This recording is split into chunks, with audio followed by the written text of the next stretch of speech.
how can we look at this action and inaction and inaction and action? How do we renounce this action? Renunciation means Saṃnyāsa in Sanskrit. How do we practice this karma sannyasa in our day-to-day life? Is it renouncing this world and going to Himalayas? Is it wearing an ochre robe? Or what is it exactly? Can you please throw light on this, Swamiji? Yeah. Sri Krishna has talked about this in the Gita, various places, especially in the 5th chapter and 6th chapter. So many chapters he has mentioned all these points. In the 6th chapter, he says, Arurukshor muner yogam karma karanam uchyate, yoga rudasya tasyaiva shamah karanam uchyate. Shama can be taken as sannyasa or withdrawal from action. So, Arurukshor muner yogam, karma karanam uchyate. Karma is the first stage, karma yoga is the first stage in the development of a spiritual life of a person, any human being. Then withdrawal from action is the second stage. Yoga rodasya. So once your mind has been purified, acquired viveka vairagya, then you are fit to renounce action. Here, this renunciation of action is called ashrama sannyasa or vividisha sannyasa. So a person takes vividisha sannyasa, formal sannyasa wearing upper robes, so that he will get the permission to give up all nitya naivitika karmas. Kamya karma anyway is given up, but nitya naivitika karma you cannot give up just like that without permission. So this permission is gained by taking formal sannyasa. Then he can concentrate solely on jnanabhyas, knowledge, shravana manana nididhyasana, listening to the scriptures and all that. But to gain karma sannyasa in this way, formal karma sannyasa, ashrama sannyasa, one has to be qualified through karma yoga. So, in the 5th chapter, Sri Krishna says, Sannyāsastu mahabaho dukkhamaptum ayogataha yoga yukto munir brahma nachirena adhigacchati.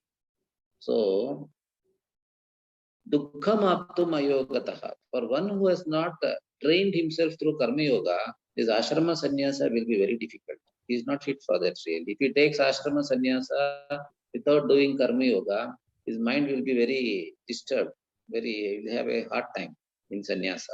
So one has to purify the mind, qualify the mind through karma yoga and upasana, and then sannyasa becomes easy. It just happens as a sannyasa means sannyasa ashrama, where you are permitted to give up all actions and concentrate solely on the practice of knowledge.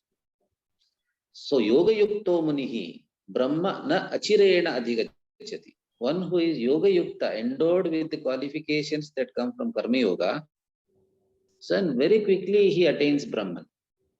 Nachirena adhigacchati. That means he is very much qualified for sannyasa, which means contemplation on Brahman. Brahman is nothing, sannyasa is nothing but an ashram which is specially designed for Brahma chintana, Brahma dhyana.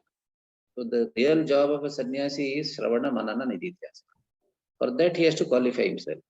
So that is one meaning of karma sannyasa. Literally giving up actions, nitya naimitika karmas, daily duties, occasional duties, and leading a lifestyle in which one is not expected to do all those activities and one is expected only to study, meditate and realize. It's a very beautiful concept we have, this sannyasa ashrama, and society will support such a person because from such a person society benefits in various ways. So society will support him, just like PhD students are supported by the government because they're gaining knowledge for a higher goal. So society supports such person. But the real sannyasa, this vividisha sannyasa, but the real sannyasa is called vidvat sannyasa, or Sri Krishna calls it jnana karma sannyasa. That's what we saw just now in this verse 18. Karmani akarmaya pasye. So one is active. Naiva kinchit karoti saha. In the 5th chapter, he says a person may be eating, sleeping. He may not do social work even while he is eating, sleeping, and reading and all that. He is not doing anything really. So how come he is not doing anything? Though he is reading, sleeping, talking, chatting, and all that, because he knows that he is the actionless Atma Tattva. akarta, bhokta, atma tattva. So that knowledge makes him actionless. So that is the real sannyasa. That is the goal of all ashrama sannyasa also. So the goal of ashrama sannyasi or vividisha sannyasi is this vidvat sannyasa.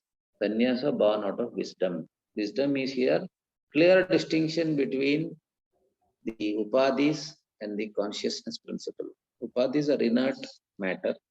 Consciousness is untouched by the upadhis, untouched by thoughts.